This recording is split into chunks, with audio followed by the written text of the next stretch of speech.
first, I'd like everybody to say hi to their neighbor and maybe scooch on up a little closer. Hi, neighbor. This is meant to be a conversation. We're all going to be friends, so come on up. I love the authority. We're all going to be friends. We're all going to be friends. That's the kindergarten teacher in me. I don't know. I've been thrown out of better places than this. All right. Hi, guys. I'm Abigail Goodman. I'm our Education and Public Programs Manager here at OMA.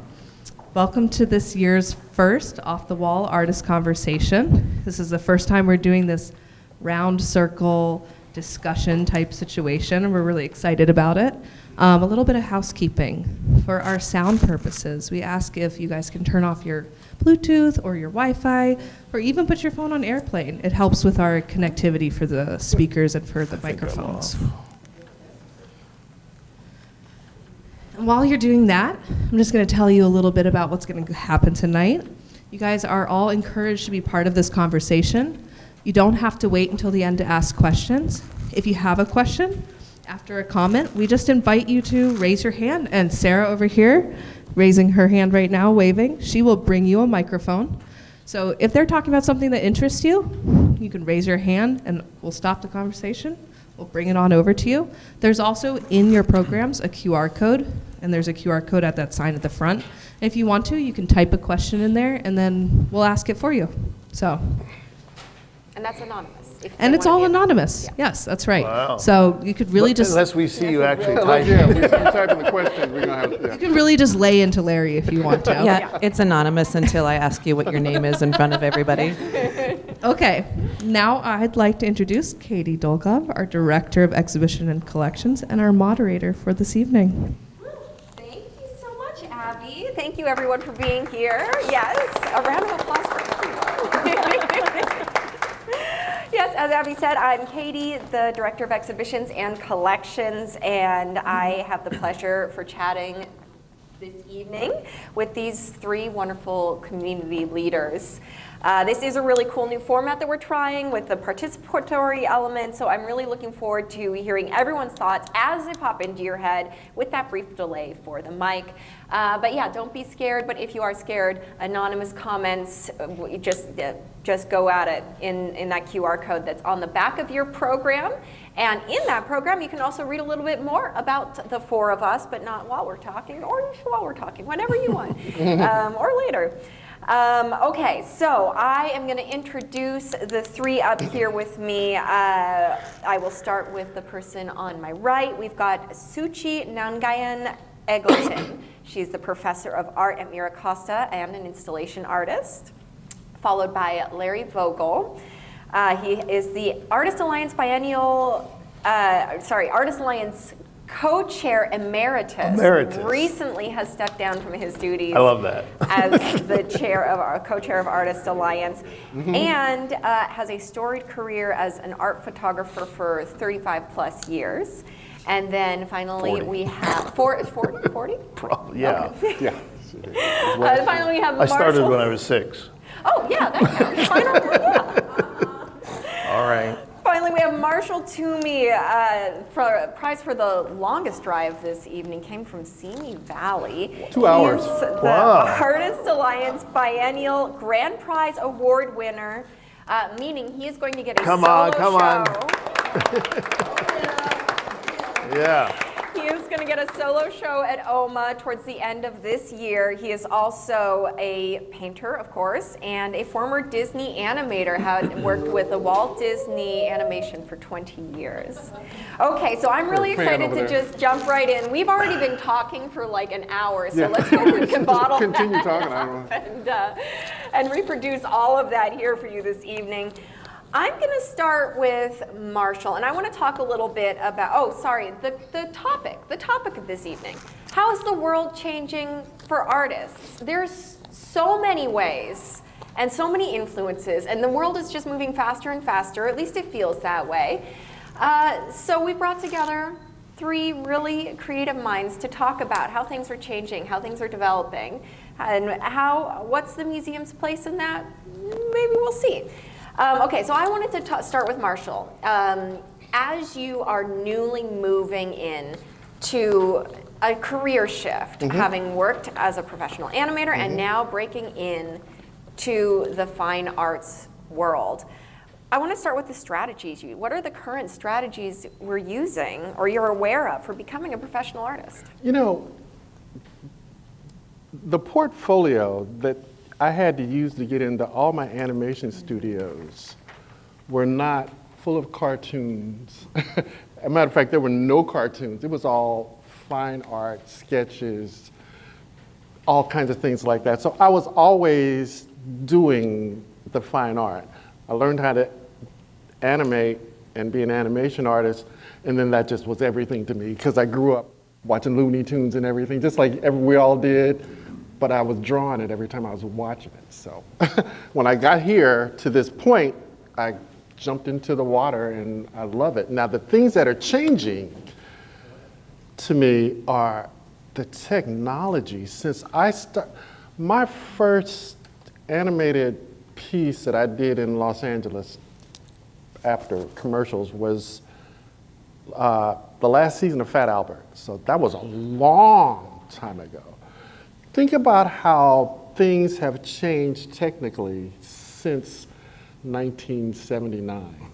I mean, light years. It's like space age now. All the stuff we saw in the science fiction movies, we're living it right now. So the big change for me was trying to keep up and stay with the technology because animation changed. It put a lot of us out of business. You had to learn to animate on a screen, blah, blah, blah, blah. There was a lot of things that had to go with it. You adapted or you died. You know, that's the rule. And Hollywood's great. They're like, hey, we love you, see you. and that's basically it. So the idea of the change for me was keeping up with the technology. I would love to have an IT guy living with me. You know, I think we all could use that, you know, especially now. I'm 70, I don't know any of this stuff anymore, but it's not like it used to be. So I'm still drawing, I still love drawing and painting, but now it feels like it's changed to a more real spot for me now. And it's all mine. I don't have my Disney friends to back me up, you know. Looks good, doesn't it? No, I don't have that anymore. It's all me. So I'm trying to get used to all of that. So, yeah. I feel like that's a really important thing to note, and we kind of touched on this earlier when no one was listening to us. But like hanging on to that skill, making sure you develop that skill set. That, I feel like, isn't going to go away as an important strategy, as an important starting point. You can't just jump right in, no matter what kind of technology we have, no matter what kind of Photoshop or, dare I say it already, AI is out there. You have to kind of have the skill from the very beginning. Would you say that's true, Suchi, like as you see in your own practice and with the students that you're working with? Well, okay. So, as I was listening to you, I was babbling. thinking about a couple things, actually. Number one, I was really happy to hear that your portfolio, because students constantly want to know. They want to do what you're doing. I will come tell them everything they need to know about a portfolio. There's a way to do it, you know. Just to reinforce that the skill is the drawing skill, the sketching skills, the proportions, the represent, all that is still really, really super important. I mean, we know that because I listen to a lot of, and I engage in a lot of these conversations and also taking in information from just hearing interviews. So it's good to hear, again, it's reinforced that the skill is important. Yeah. AI doesn't really I mean, we kind of talked a little bit, like how much of a shortcut, does it provide a shortcut? Yeah.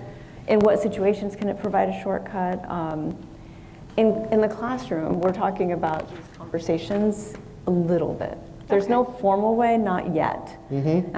And I think it really depends in the classroom, but it is something that I feel like it's important that we talk about as far as, hey, are you using AI? Usually somebody's using it. Yeah. And they don't even realize that they're using it because they're using like Grammarly. Right, of course. Or something like that, or another type of AI. And then we get into like the image making AI. We kind of ease into that conversation. But I feel like the skill is, it cannot speed the time that it takes to learn how to do something. You know, even watching like an 8-second short might give you some quick tips or something like that. But what it'll do is it'll make your mind think that you should be doing it faster. Yeah, But that is, that kind of makes me think about social media in general. Well, You're 100%, making your mind think that you should be doing it faster, better, stronger. I mean, come on. Yeah, social media is a mind trip. Well, I mean, even, I guess if we think about YouTube as social media too. Yeah. Or just Yeah, like, yeah, of course. Yeah.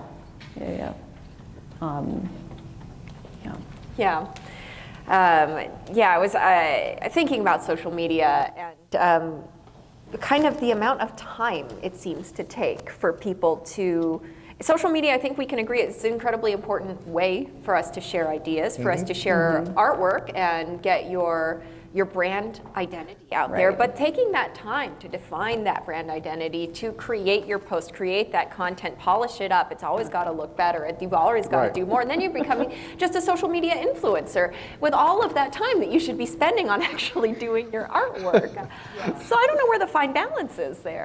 Well, I mean, you've probably seen this a lot where any artist will tell you, like, there's, if you want, I think about it as hustling time. Like, it's administrative time. Community time, building time, like it can't all be in the studio. You can't. Yeah. There's so much to do. Right, and I feel like the social media just adds this whole other person, this whole other like layer of marketing or PR that is like required to do. Yeah. If you want to be competitive or relevant Or keep up. That was it. technology. I To think keep keep up. up with the technology earlier, yeah. I worry in the Hollywood part, which I'm done with, but I always worried about keeping up and making sure I was where everybody was trying to be. And okay, is everybody doing this? Let me do this now. No, tired. I think the social media thing is an interesting comment in terms of changes, that artists have now become sort of more in control of that developing, the career through social media. Where when I was coming up, the goal was to find a gallery because they were the ones who did all this for you, right? Right. I still am a big favor of that. I go, I'm glad to give you your 50% to do all that stuff for me. I'm not really that interested. And I think sometimes, I was thinking about the other day, the idea of social media, for me, feels more like a place where we show off our success, not necessarily where we create our success. And the question has come up several times about that, using social media. The thing I found is that there are very successful artists who don't use social media at all, and there are people who are very successful who do use social media. So it's not a formula or a method that has a guaranteed outcome. So. Formula or method that has a guaranteed outcome. If you know that formula or Right. method, could you please share it? Sure. I would love to have a guaranteed outcome for success. That would, I think I get this question a lot from artists. Like, how do I get my artwork into a museum? How do I become successful? How do I go from where I'm at now to being whatever it is I want to be? And that I don't even know if we all define that as successful the same way, let alone have the same way to get there. I don't know. Yeah. No, we didn't even, and we were just talking about, we could spend a lot of time defining what success for probably us, it might be different, each to three of us. And I noticed that in talking to students as well, I mean, you just mentioned that is success showing in a museum? Is it? Or is it Is just, it? It's is a it just question. like not having a regular job? Like Yeah. a 9 to 5 where you have to Yeah, go yeah. and you work for yourself. Maybe that's success. Or I'm actually going to or interrupt reaching you, like- ladies. We have a good question kind of to do with this. So someone asked, in relation to this, do you think students still even need to get a fine arts degree for a career? Or is it better to save that money and think about your career that's so good. with social media, with something Okay, else? hold on. I think it depends. No, it's a really good question. That's a good question. And so, okay, do folks need to get, so I have had many conversations with students in the last year and a half that are in the classroom taking classes just to feed their interest of what they think will make whatever they want to do better, not necessarily getting that degree. You know, it's crazy how expensive school is now. Insane. It's insane. And let alone a private art school. You know, where a lot of the dream schools are. We're looking at $40,000-$50,000 a year. In tuition. You know, in tuition. That's it. It's A year. You know, a year, and there's no guarantee there. So, is it necessary? I've talked to illustrators that say, well, not really. It's really all about that portfolio. Yeah. But Yeah. school does provide structure, Yep. which a lot Yeah. of people can't. I mean, admittedly, like, it took 40 years for myself to like gain some structure, you know, or to have those like, what is that other word? Not executive functioning, but I always tell them, now I completely blanked out. But just having that structure of like having set deadlines, Right. You know, and then school also provides the one thing that it's hard to find elsewhere is community. Oh yeah, networking in a way is another way to kind of yeah, look the at it. networking community. So I don't think it's a guaranteed thing that you need a degree for sure.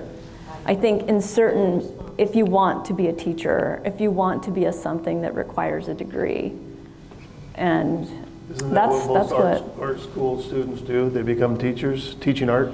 I mean, I don't think so. I didn't want to do We that. have a I've never response. filled out an application to be a fine artist. We have a response from the audience Yeah. to this question and your yeah. comment. Why don't you share your name with us first? My name's Alexandra Babick. I have my master's in fine arts. I was formally educated. Yeah. I was fortunate that I could do this. Very expensive, yes, Yep. indeed. Worth every single day Yep. of There my you go. life. There you go. I could have never achieved everything I've learned and all the artists that I met, that I connected with and understood and bounced back from each other. I spent 7 years in college Yeah. to get the bachelor's and the master's at Laguna College of Art and Design. Yeah. So I highly recommend it because Yeah. you get to know yourself better. You get to know the world better. You get to have understandings of diversity Yep. because you're going to school with so many different age groups, nationalities, Yeah.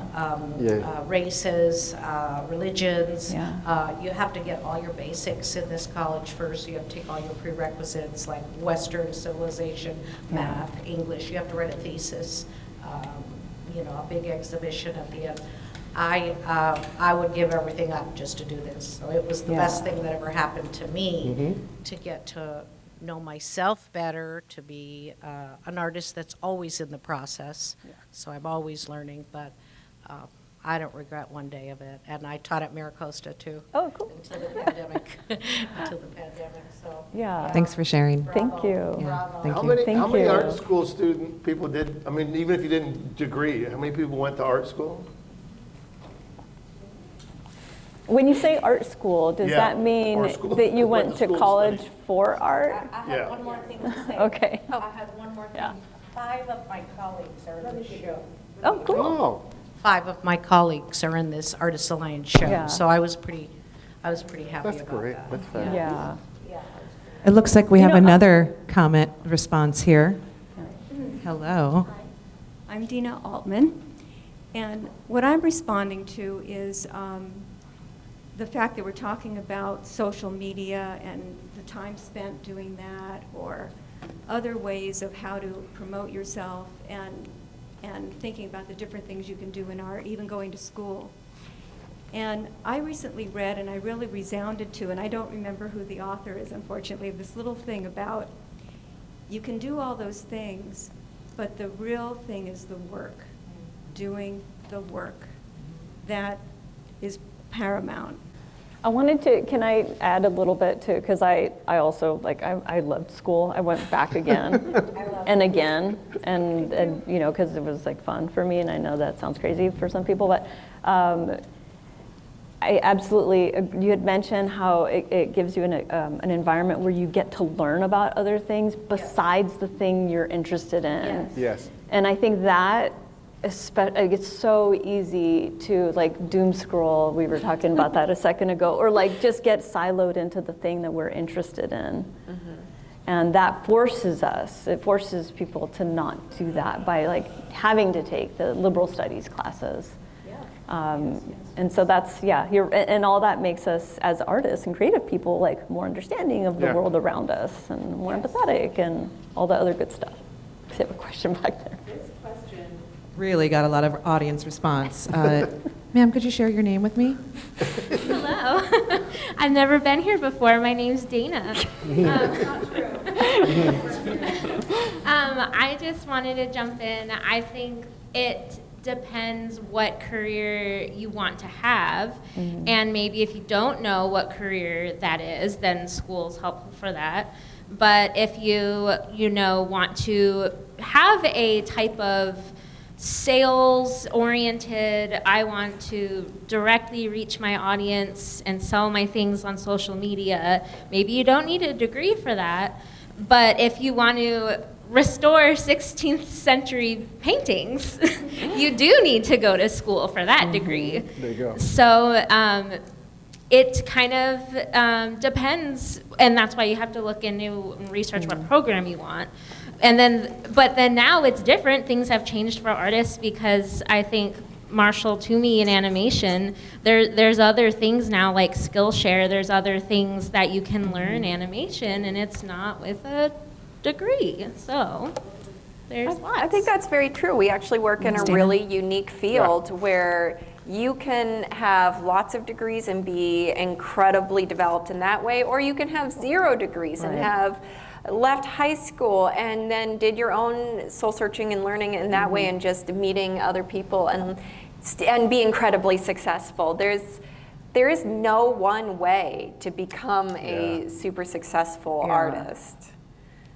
There's many ways to be successful. There's many ways to end up not being successful. Actually, so I had a question maybe for Larry. Larry, as we've worked with our Artist Alliance artists. We now have, I think, 630 artists in our Artist Alliance membership group, which is incredible. That's an amazing sense of community. You haven't maybe worked with every single one of them, but you've probably worked with a lot of them. You've probably talked to a lot of them. What would you say is a big stumbling block for people finding their footing in the world? Maybe part of it's what we were just saying was that trying to figure out what it is you want to do. I don't know about, I was thinking about people that I've met who haven't figured out what they want to do, and I go, I don't know that I have. I think there's something about being open to what comes, and I think sometimes, if I were to ask people in the room here, did you want to become an artist because you were going to be rich and famous? I mean, we got a head nod, yes. But, there you go. But there's this thing that occurs to me, this idea that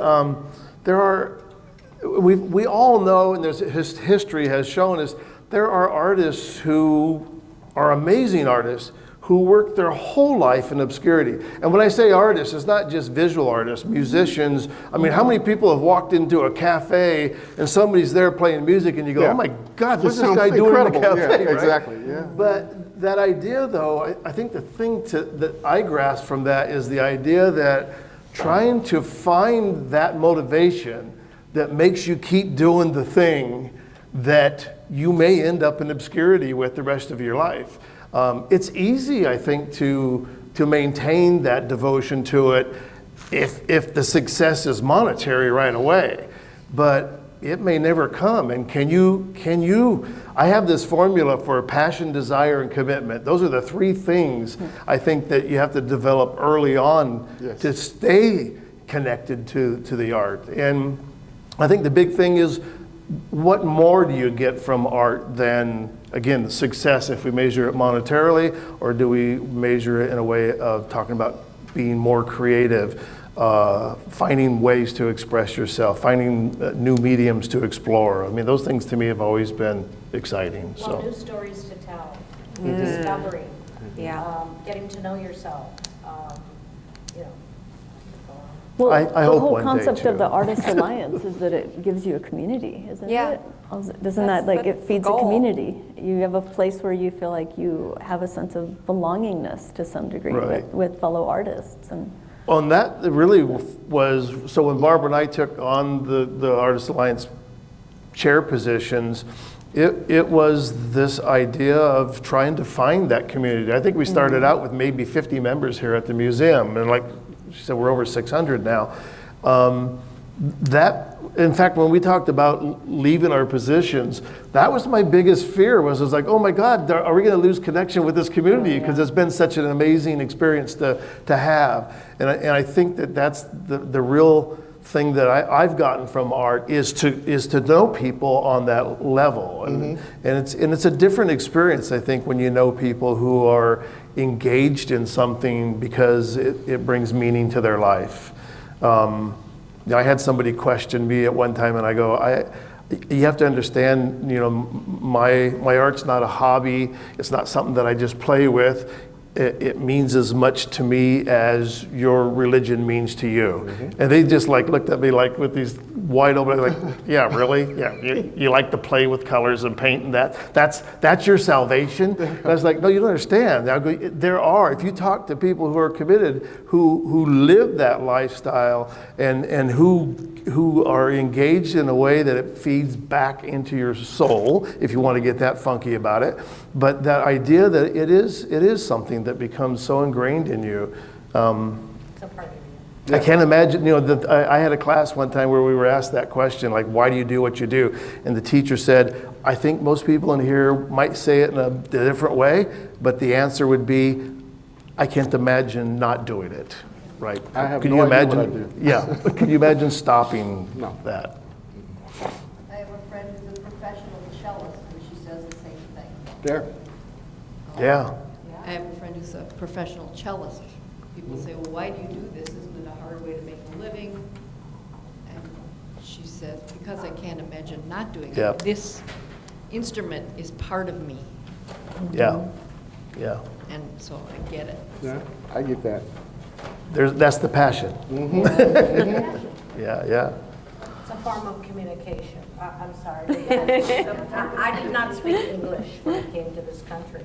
So I spoke Serbian, so I didn't understand why no one's speaking Serbian here. So, I would wonder that too.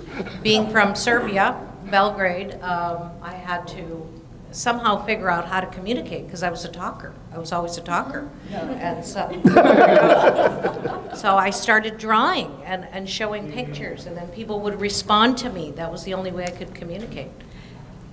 That was it for me. That's how it began. Should we just leave a mic with her too? So You know what I would love to hear your guys' thoughts on? Sorry, I didn't prime you for this question, but what's the point of contemporary art museums now? Contemporary. Like OMA, like specifically OMA. Is it the goal to get your artwork in a show here, to have a solo show? Once you have that solo show, what's next? What's after that? Or yikes.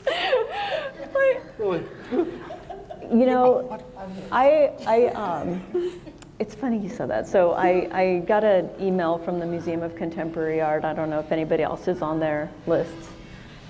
And it was a survey. And I'm one of those people, I'll sit down and do the survey. I love That's- surveys. I'm just kind of a nerd. Surveys are so fun. And so I did this survey that was supposed to take 9 minutes, and it took me 30 minutes. But so many of the questions were about that. And what is the point? And where are people, what can draw people in, or where are young people getting, their art education and whatnot and all that. And I mean, I talk to students, and so often when we take field trips here, it's the very first time.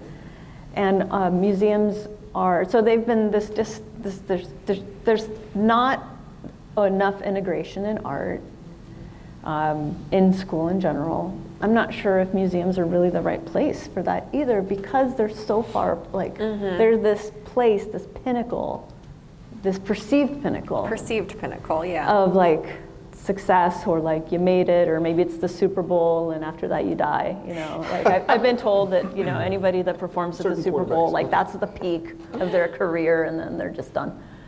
But so anyway. To interject, ladies, I have a little clarification question from someone. What is the difference, though, between a contemporary art museum and a contemporary gallery in this conversation? They want to know what the difference is. And then also, guys, you can always artists who are still alive. Well, Larry, look around. Right, so technically, contemporary art is like 1960s and forward art. And so a contemporary gallery, right, would be, living. But, I mean, I don't know, going back to what is the point, going back to like, does it achieve success, what is the goal of them?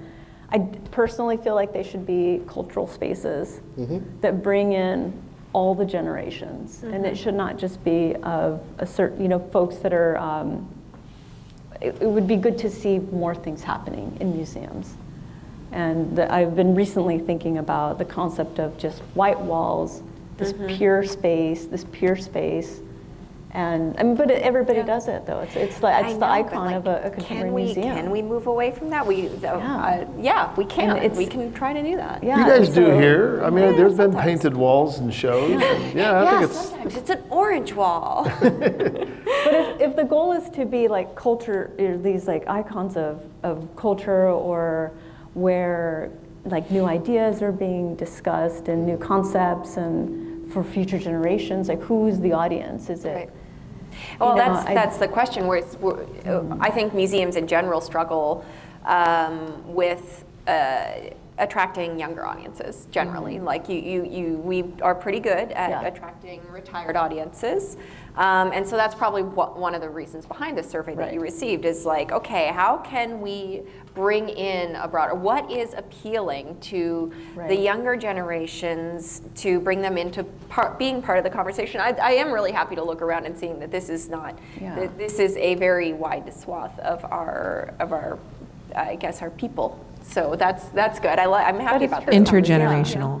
Intergenerational audience. And I did want to give like from my perspective, the difference between a contemporary gallery and a contemporary art museum is sales.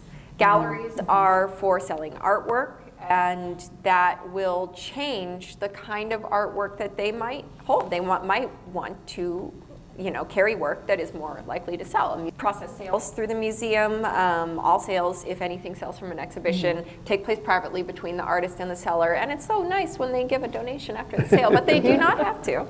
Oh, you don't? No. We've got a comment. We've got a comment on that over here. What's your name? Francois. And what I saw until now is that museum seems to be more about social issues when they ask for artists, not the galleries. That's a fair point. The biggest difference for me. Agreed. Yeah, that's a really good point. Yeah, we would. Not every show that we do here is really a hard-hitting, you know, social or political issue, but we're also not afraid of including artwork that is exploring those heavier topics. What have museums always been about? They've always been about keeping stories for folks to look at and see. So I think that's what we do in a contemporary, but we're telling today's stories more than, you know, Jesus falling on the thing. You know? That is so mission, OMA mission. We want to tell the stories of the Southern California artists. Here's a comment. What's your name? Michael. Hi, my name's Michael. I'm a art student in Miracosta College. And I actually like that first question better of like, what is the purpose of a contemporary art museum? And I think just as I'm thinking about it, if you consider pre-contemporary being history, like binarily, then we have those museums. But a contemporary art space could serve for now and moving forward. And what does that look like? Is I'm thinking in my past experiences, like looking at the art that I see here, I see techniques and techniques used currently that people like me are inclined to. Elements like the cars over there that are now. But in regards to moving forward, I think back to 20 years ago when I first like entered this building when I was like 5 years old. But it was one of the first experiences I had in being able to see art and be like, that's cool. People do that. I can do that. And that instance created art in the future, 20 years later, where I'm now creating art due to that experience. I love that. Yeah. I love that. Yeah. That's a good one. Thank you for sharing. Can I wanted to loop back on the point of the museum. I think what you're doing, what this museum does is very unique of other museums. Because there's, like, many of us have probably been to large, like, MoMAs or contemporary, like the Museum of Contemporary San Diego as well. But a lot of those larger institutions are really kind of recycling the same shows and the same faces and the same themes. And it after a while, and that was part of the survey, I don't go often because it's a repeat. And I mean, and they do that for, you know, for reasons that are to maintain the value of certain artists or certain, you know, their investments. It's a business too. And that's really unique here, because you don't, I mean, that's completely not part of what this is at all. So. They do retrospectives. Like they'll have some of the big name contemporary artists come. And it gives the community a chance to see those people, which is a value. Oh, sure. But here, it feels like there's more responsiveness to the community and what's happening now. Yep. And there's more trial and error where there's, there's a comfort level of humanity here, which is approachable. And I think that's a value. Yeah. Thanks, Dina. Yes. Thank you. I'm listener, first-time caller. I'm Catherine, and I teased him about dying after his show because he's mine. I'm his. So I think the question of what's the importance of a museum or a gallery kind of gets at the question of what's the importance of art. And as anthropologists, we're taught that art only comes after survival. First, the society has to get to the point that there's enough relaxation that they don't have to just survive. They can create.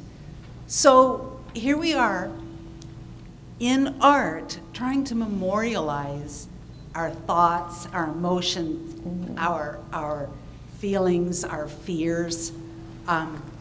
And to do that, we create, or maybe we destroy.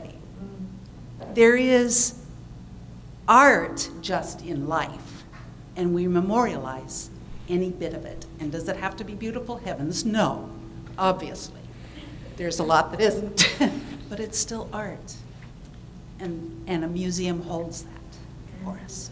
Something that I really tried to do with my, the way I work with exhibitions and present artists is I want everyone to know that they can be a part of this, that they can be a part of the process, that they can be a part of the art world in some capacity, whether they're artists at the beginning of their journey or in the middle or feeling like or they're at the end of their journey, that like the people on our walls are humans. They're humans who are honestly here. So I've worked with a number of the people in this room, have had art on our walls. They're just humans like every other human. Artists, they're just like us. Yeah.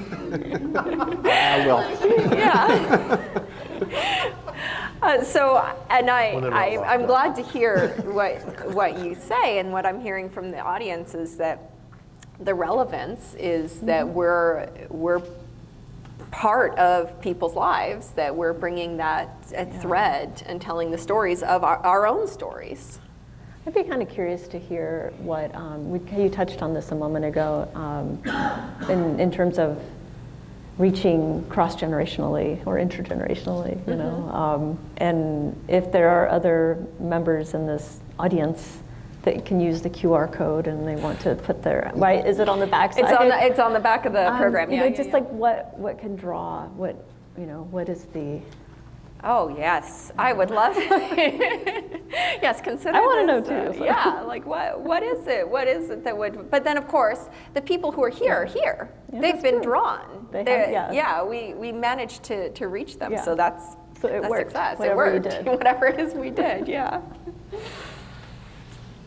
But yeah, I would love to, still, like, I would love to hear ideas about, well, you know what?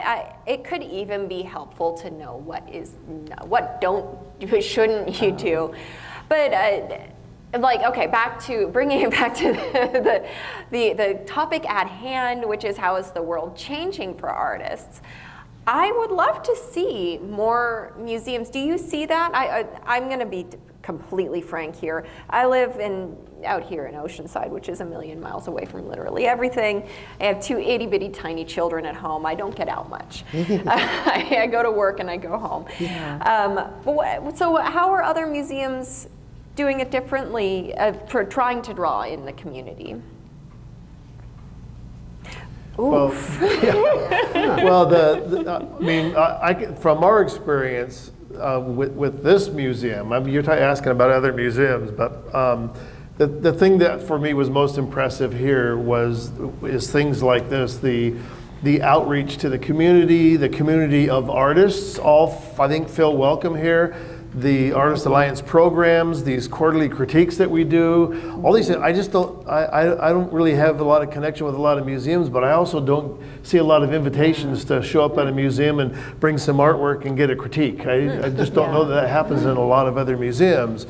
So I think that's one thing. I think the support of this museum has always been great to the art community, and I just think I applaud that. So I had to respond about museums. So I've been in 8 museums. So this museum is always welcoming, based on community, enriching, valued. I've been a part of this 11 years. But other museums, it takes qualifications to get in. Mm-hmm. Mm-hmm. So that's pretty much it. You can't even get in the door if you don't have the qualifications. So if you don't have the letters after your name, you don't get in. Mm-hmm. That's my experience.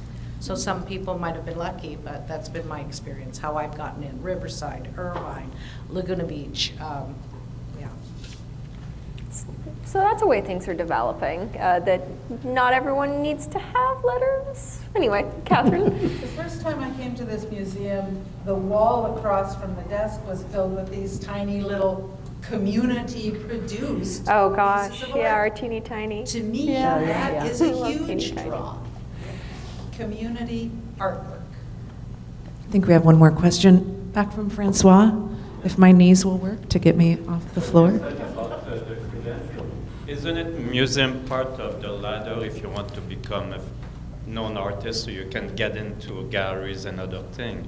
Your CV, what's on your CV? You're building your CV. It seems to be a big part, quite important for your resume.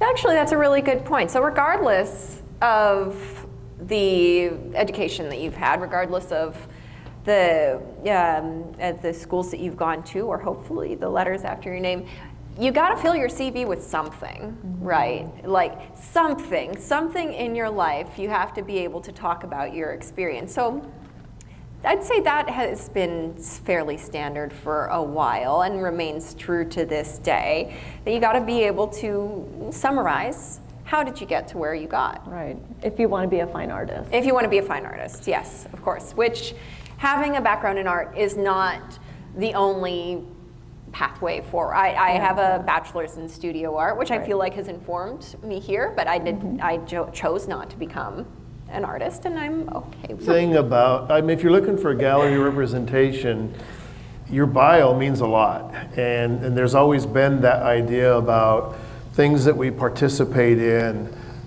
is all about building a better bio. And in fact, I can remember years ago when I was talking to other photographers that were having shows, and I was saying, well, how do you get into this gallery or that gallery? And they're like, well, what have you done so far? I go, well, really not much.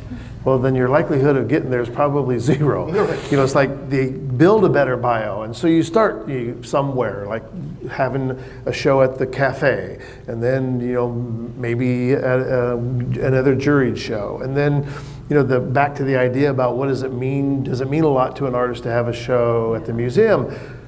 I think it's this, that building a better bio is about creating, I'm going to call it the illusion of prestige, right? So I'm a prestigious artist, one to be respected. And that comes from, I think, all of these things that you do. And yeah, there's nothing like having a museum show on your bio, your CV to say, yeah, look what I've done. So I try to encourage people when they come to the quarterly critique nights to go ahead and just say I've shown at Oceanside Museum of Art, because technically you have. I love it. Good idea, Larry. Yeah. Can I ask a question? I want to participate What too. if we said no, Is Sarah? there? Well, too bad I have the mic. Are there any curators in this room? Raise your hand. Are we all artists and aspiring artists? Yeah. Yeah. I'm thinking about the curator's perspective on how you're looking at CVs, how you're looking at experiences. Artists get into museums and get into galleries because of curators. And what words that you can share with aspiring artists here on how to get noticed by a curator or begin a relationship with a curator. Our star for the night. I've curated for the library for about 10 years, and I look at the story. That's pretty much what I look at. Is it an interesting story? Is it going to relate to what's happening in today's time? Is it diverse? Is it something that's relevant with either politics or social or economic? That's what I look at, and then I try to vary that. Do you take submissions, or do you go out and find people? When you did it, how did you do it? I took submissions, yes. So Call for Entries is a really great place for people to start their career and to start getting exhibits. Yes.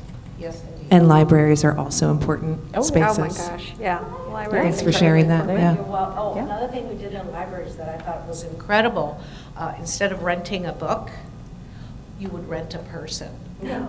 Yes, Oh, you would my. rent a person, and then you have them for 30 minutes. And Wow. then they tell you about their story. Wow. And you really get to know so much Sounds more. like performance art. Yeah, so it was really good. It's like a date. Interesting. We've got another question over here. We have a lively audience tonight. This is exciting. What's your name? Kathleen Bifolco, Kath Bifolco. Anyway, I wanted to talk about curating. And I want to talk about how pre-social media, that was a way in which artists could show their work. Because as an artist, I've curated group shows. I've rented spaces, put together a format of what I wanted to include, and invited people to come, especially if it was fitting with the topic that was going on. But each and every one of us, and many artists I know, have done that. And done that pre-social media, but to me that's kind of like that. So we don't have to be hung up in that we have to show in someone else's space, whether it's a museum, a gallery, a coffee shop. You can go into a coffee shop and say, hey, I want to do a show here. I mean, you have to have your own initiative. And if you like enough what you do and you want to get it out there, go do it. Just do it. You don't have to rely on anyone else. I find it very frustrating when I have to rely on someone else. I'm totally frustrated I wasn't in the OMA biennial, but not that I expected I would have to be, but you have these goals because you're doing this artwork, and if it only hangs in your studio, it's almost unsatisfying as much as it was satisfying to create it, because you want people to see it. You have a story to tell.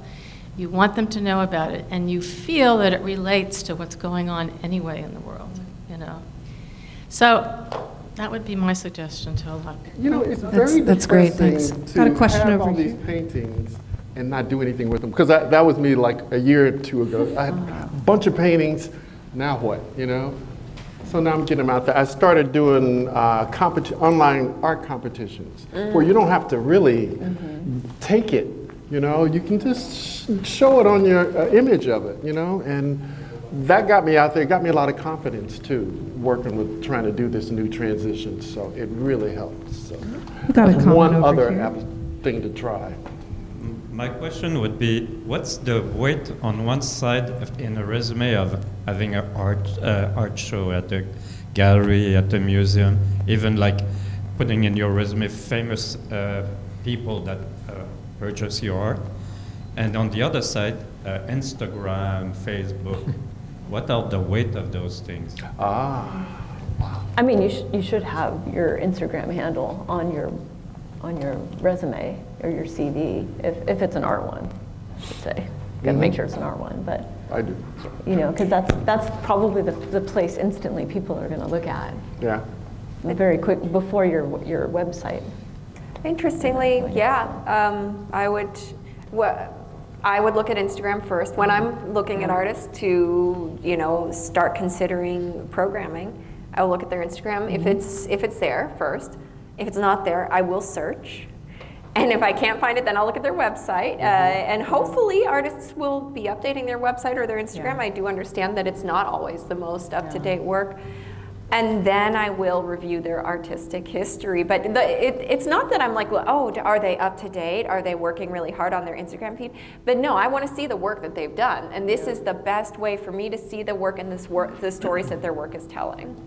My other point on Instagram is that the art is there, but is it a good idea as well to have a picture of your lifestyle mixed with your art that tells a story about you at the same time? Oh, that's interesting. That's interesting. Someone here up at the front just said, if you want likes, which is what an interesting, yeah, possibly. It used to be you show your art and you get likes. Now you can't get anyone to look at your Instagram. The algorithms have changed dramatically. Put a picture of yourself or your dog or anything else, and then you're showing that you do other stuff besides art, and that's how you end up showing up in feeds and showing up in reels, and then the algorithm loves a face. Yes, we know the algorithm loves a face. I've got a question over here from Ving, who's a currently presenting artist.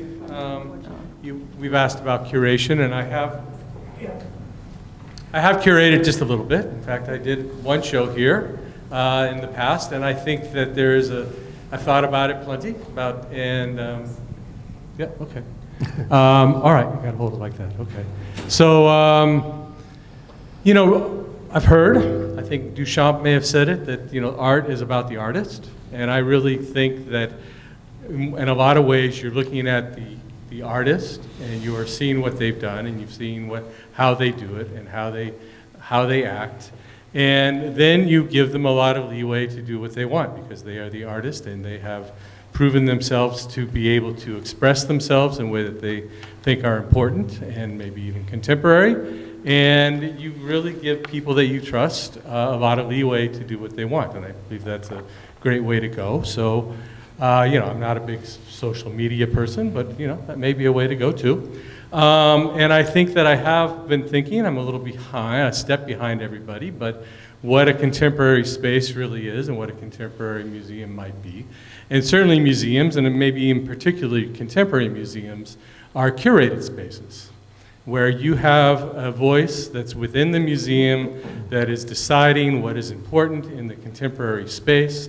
They are going out and finding artists who express that point of view in many ways. Their views may change over time, but I see a lot of museums. I've seen a lot of museums for a long time. I'm still getting out and seeing a lot of contemporary museums. And you find that they are hit or miss because they are in the front line of a movement, an art movement that is really pressing against the edges of time. So you see a lot of things that are good and bad, and not understandable perhaps to you particularly, or just hit you right in the right spot. You know, it's really the front line of everything. So you really see what is inside the museum and how it's being expressed on the walls.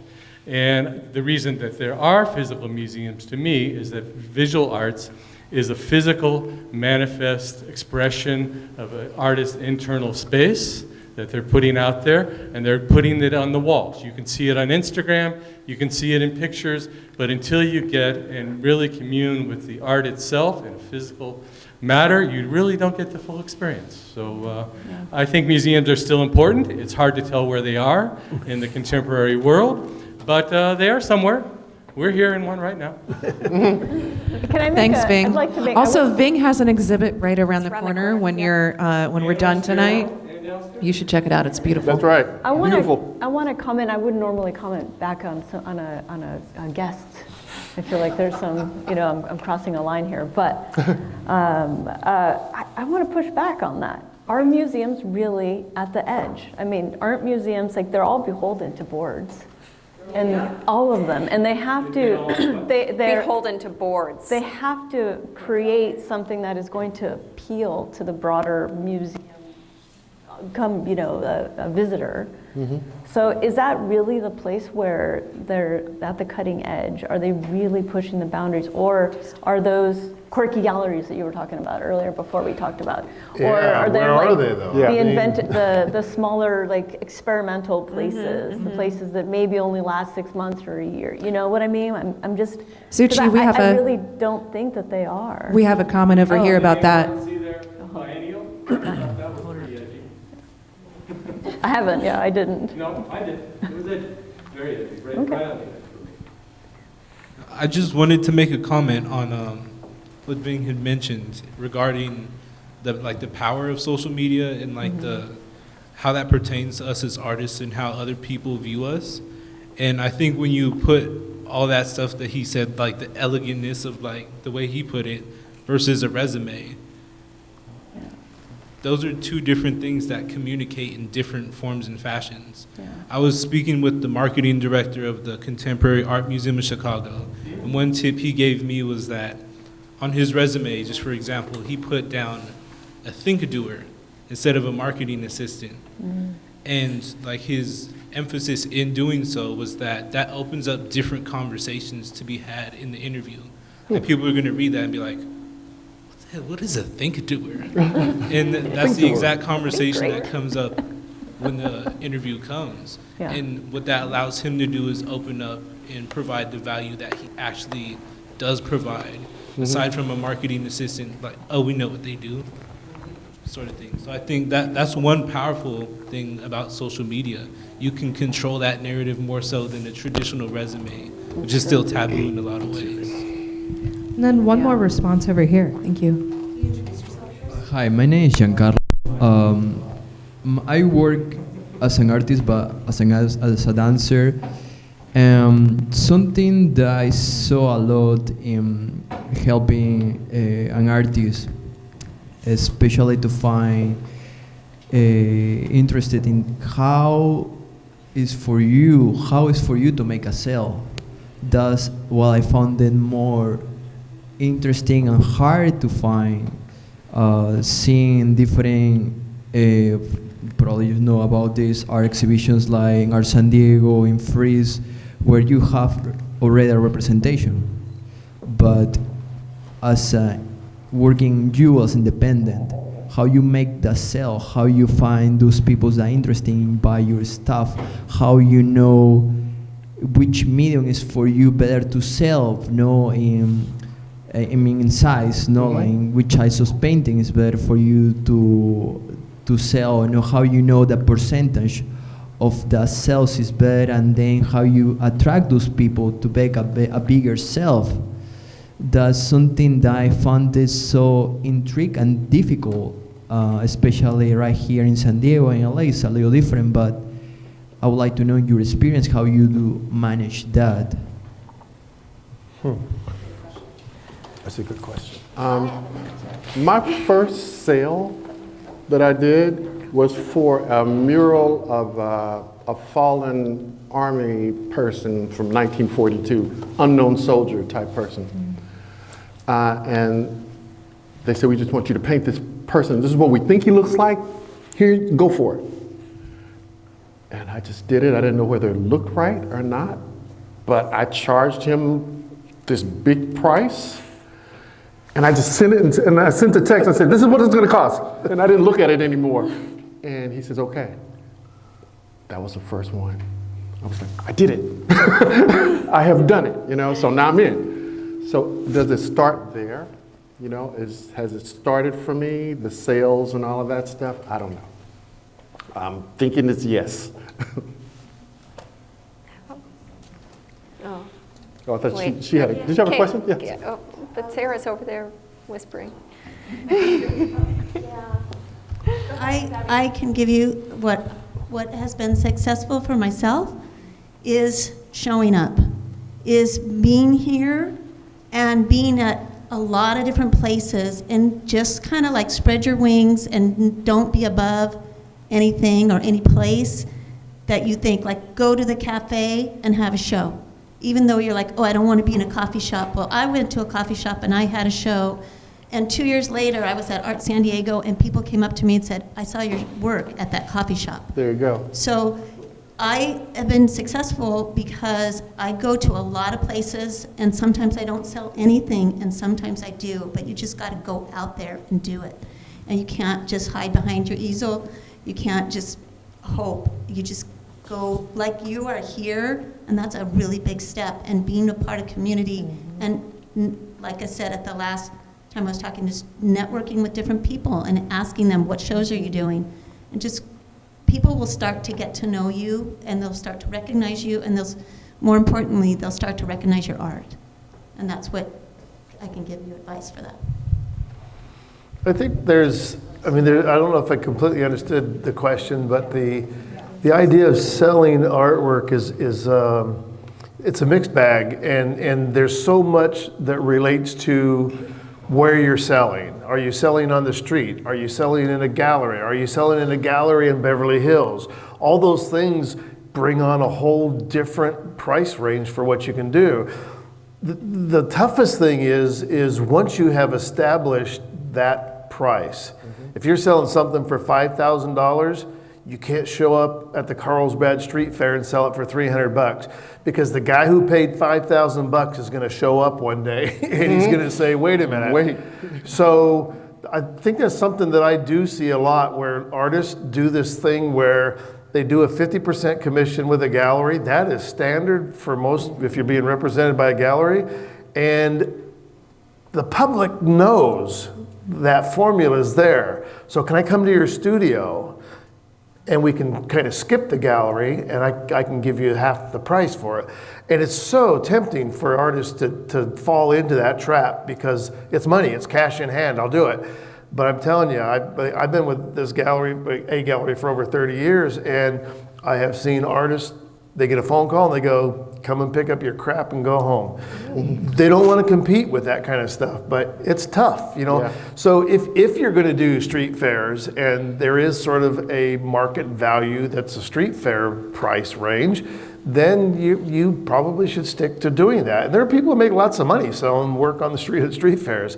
But yeah, it's being fair to the person who, your gallery dealer, or to your customers, people who have bought work from you for. It's more than that. It's because a lot of people see art as an investment, and you don't want to see your investment going down. Right. Right. Yeah. Guess what? I wanted to add one more thing about like it also maintaining your price points, that everyone else can maintain that kind of price point. So this was just recently expressed to me a few weeks ago by another photographer that's been also for decades working in, and the idea is that if you as an emerging artist lowball, then you're dragging everybody else down with you. You're dragging the industry. all other photographers, other creative practices, and basically it's saying that the price, the creative practice or the service is worth this. Yeah. So it does a disservice to the community of artists. There's another thing that happens, and that's like you have a full-time artist who is dependent on making these sales, and you might only have a handful of sales in a year, and that's where your income comes from. The other guy's got a full-time job, he's making $100,000 a year, and I can sell this to you for $300. Yeah. And it does start to affect people. Go, well, geez, this guy's selling his work for $300. Why are you asking $3,000? Well, it's because I don't make $100,000 a year on another job. I think there's something about that, and I had said this to a friend years ago who did have a successful career, and he decided he wanted to start selling his photographs. I'm like, why? Is that going to change your livelihood because you might sell 10 photographs next year? I go, why don't you just give them away? Or get, well, there's the ego thing that gets involved in there too. And I think that's the thing that's the hardest is it's real satisfying for somebody to buy something from you, even if you are underselling the market. But it does do a disservice to people who are trying to make some kind of a living and doing it full time. So you're making the job of the gallery. So why not getting the 50% Right. of the gallery as well? Totally. Yeah. Yeah, yeah.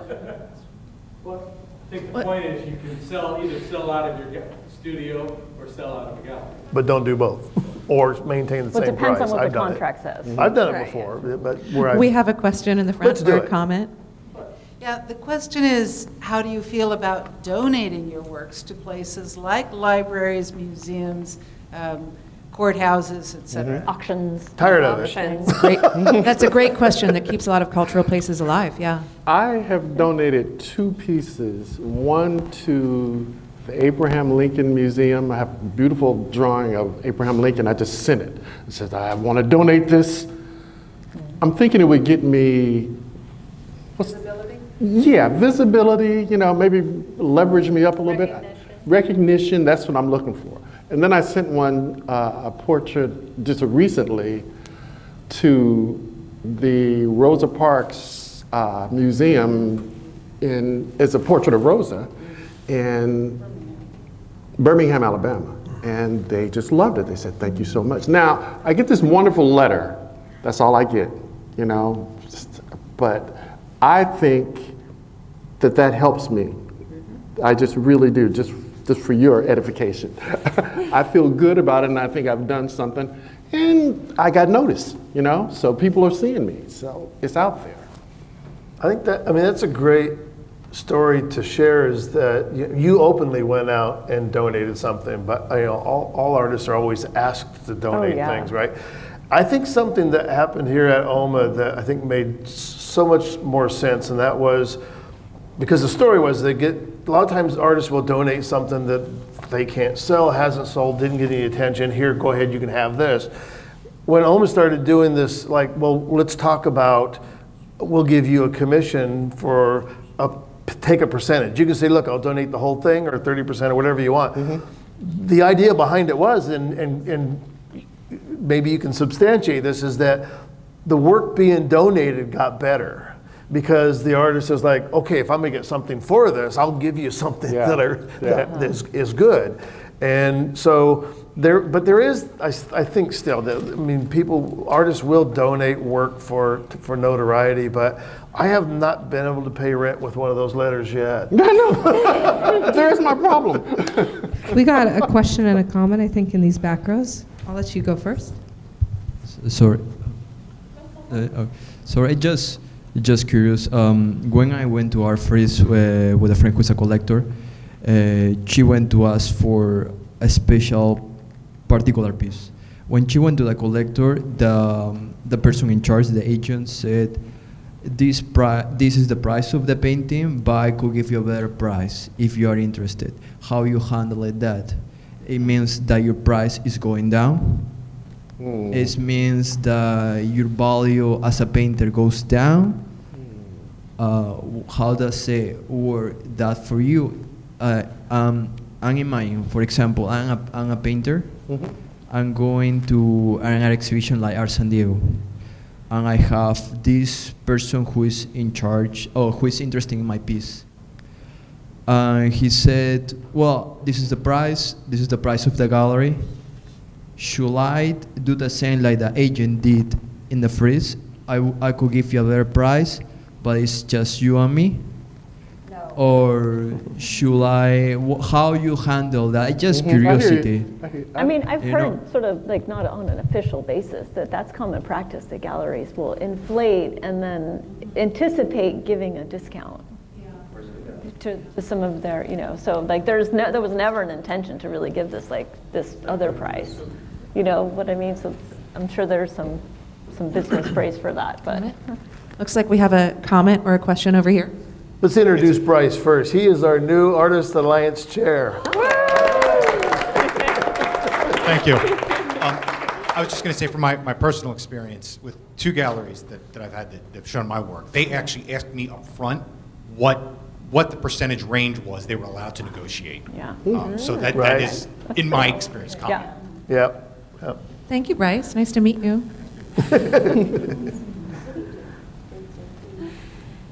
Oh, we have one more back here. You guys, the audience is talking more than our panelists. I just have to say that I think this is an extremely important topic, and that everyone in this room, well, I shouldn't be too severe, but as artists, there are books out there on the business of art. In fact, I think one of them is called The Business of Art. And these kinds of issues are standardized.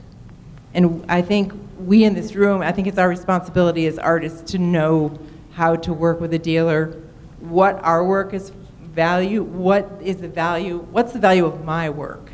I tell the dealer what the value of my work is. Somebody mentioned earlier, Larry, if you're selling work for $300 and then you're selling work for $3,000, you can't lower the price of your $3,000. That's the price of your work. If you can't sell it at $3,000, then you're not selling anything. I have a very successful artist friend who had a dealer say to her, I want to raise the price on all your work. I want to go from $5,000 to $8,000. And she said, no, my work doesn't sell for $8,000. I want to sell my work regularly, and it sells for $5,000.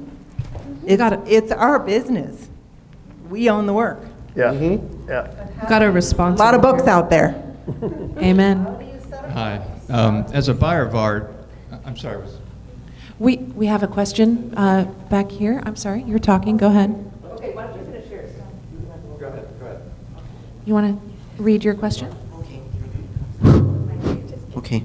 For other colleagues like me, some artists were having some concerns about where their future is going after they graduate. Depends on their contracts or other possibilities that were being offered out in the community, or something. Depends on their investments or other kinds of possibilities that were out there. Right. Yeah. In fact, Parker's graduating this year. Woo! All right. Yeah.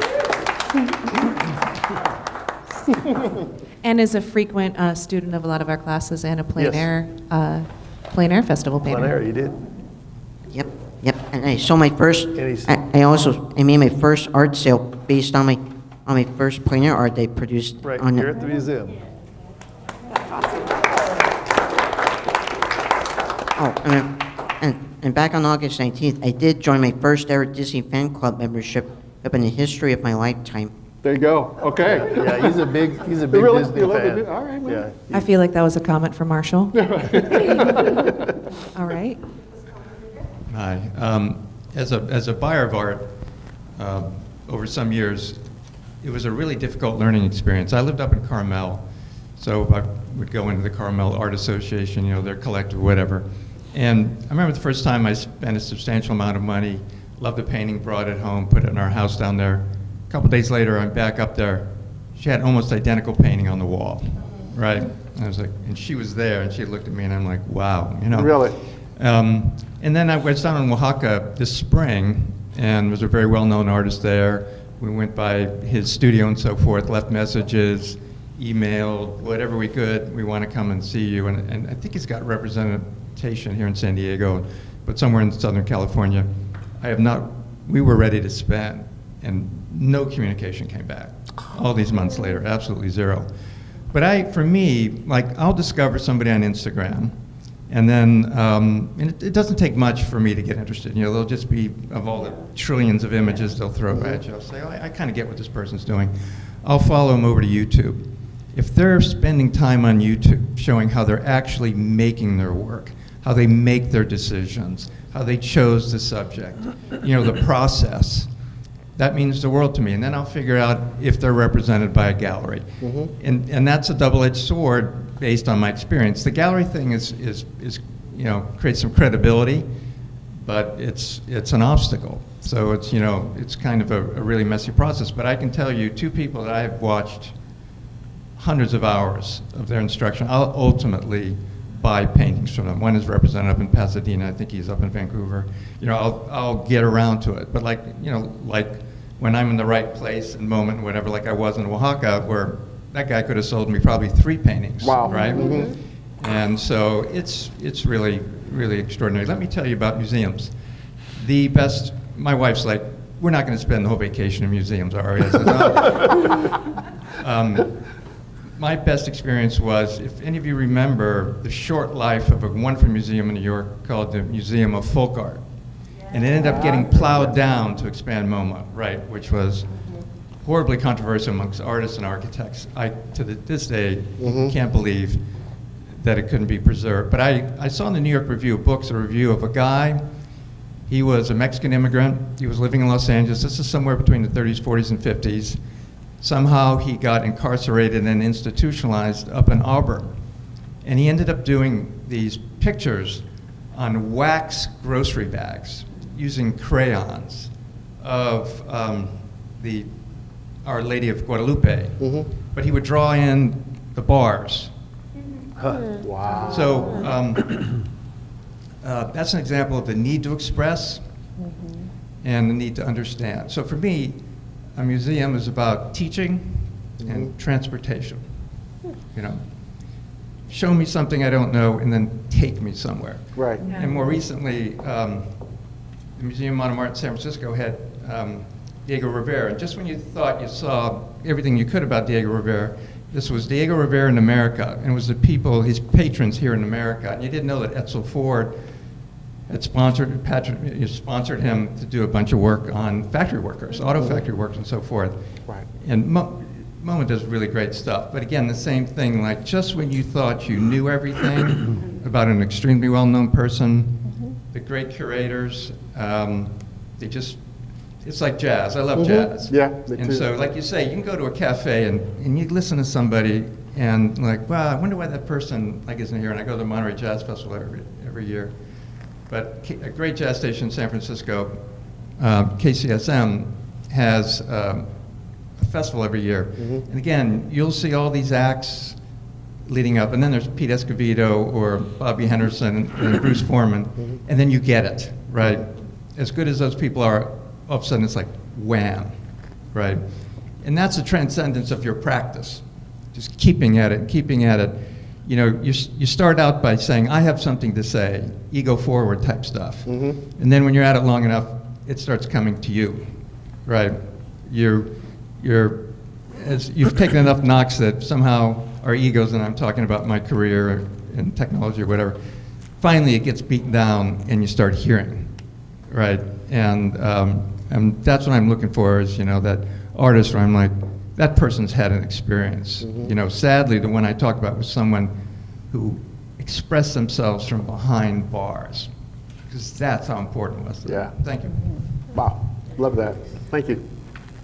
Can I have maybe one more question from the audience, and then we're probably going to have to leave it to our panelists for the rest of the night and close this down. Dana, you had one more thing to say? Yeah, not a question, but just I took a business workshop, and they told me for Instagram, when you're looking at your grid of like 12 or 15, have 1 or 2 of those be your face, your dog, like your lifestyle. Like they said that that's so valuable because you do want to connect to your viewers. That is what people are looking for, and they encouraged doing that. And then and then you were saying about YouTube. That's kind of the cool thing about the new world we live in, is like we can have direct access to our viewers and potentially our sales, and we don't necessarily have to go through a gallery or a museum if we don't want, or if we want to, we can do it that way too. So I love that. Thank you. You Thanks, just Dana. brought that full circle. So yeah, we certainly went on a journey, guys. It is time, unfortunately, that we have to wrap up the conversation, but we covered so much. We talked about social media, we talked about sales and the business of art, and we did not really talk about AI, guys. No, we did not get there. Focus. So if we want to be here another 3 hours, we'll start that. But to pull it together, to bring it all together, for the 3 people up here, and I don't know, maybe myself as well, in 10 words or less, what would your final recommendation be, your last piece of advice for artists as they're moving into the future, moving their careers into the next step? I'll start just because mine's going to be the you guys have the words of wisdom, but okay, as a museum administrator, to the best of your ability, stay organized. That would be my advice to any artist at any time. Stay organized. Keep the titles of your artworks consistent, like make sure that that image is always associated with that title. Have your brief description of your work, have your long description of your work, and keep it accessible and organized. That's my advice. But let's hear from you guys. That's really good advice. Thank so you. But wait a minute. That was 10 words or less? Sorry. It's stay organized. That's just 2 words. That's like the subcategory. Right. My thing would be stay positive. Mm-hmm. There's so many things that'll tear you down while you're trying to do, oh, I can't do this. And or somebody, well, I don't really like that. And, stay positive. Stay focused. And it's a commitment. This is a life commitment for me. This is not just a hobby or like you had said earlier. This is my life commitment. This is me. This is what I'm doing. And I feel good about it.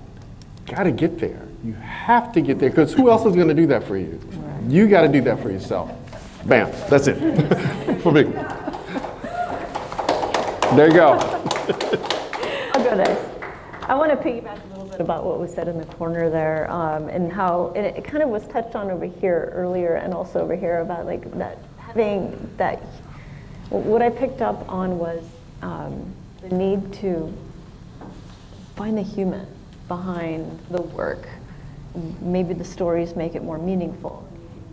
Connect a little bit more deeply, and even though the algorithm, wants faces and dogs, it does give you a deeper sense of like what that person's work is, and I feel like it's all kind of related to my thing that I would suggest, and I'm always telling my students this, even like the beginning of any class, any art class, the most important thing is really just like finding that community, and so that you can lean into each other, support each other, and make each other like uplift each other when somebody's on the bummer end, or if you can find that. And I think that's what Artist Alliance seems to be doing here, really, is just like creating that community bond.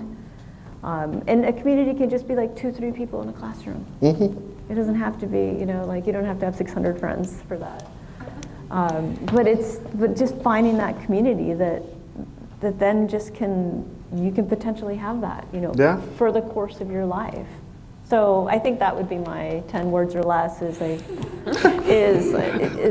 really for anybody, and I think at any stage of life too, is just having that community of like-minded people to brainstorm.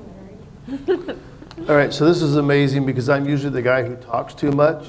I wrote mine down and it's 9 words. I actually did it, okay? And actually I use this on the bottom of all of my emails all the time. And it's stay creative, be inspired, and be an inspiration to others. There you go. That's life. Yeah. Thank you. Go down. 9 words. Well, that's all we have time for tonight. But you guys, for the next half hour, you can head downstairs, check out the biennial. Make sure you see Marshall's work. And then if we have any students here, if you want to check out our cultural cohort membership, we've got some information at the front desk. Give some to Zucci. And that's it. Thank you guys so much for being here. We're going to clear this space.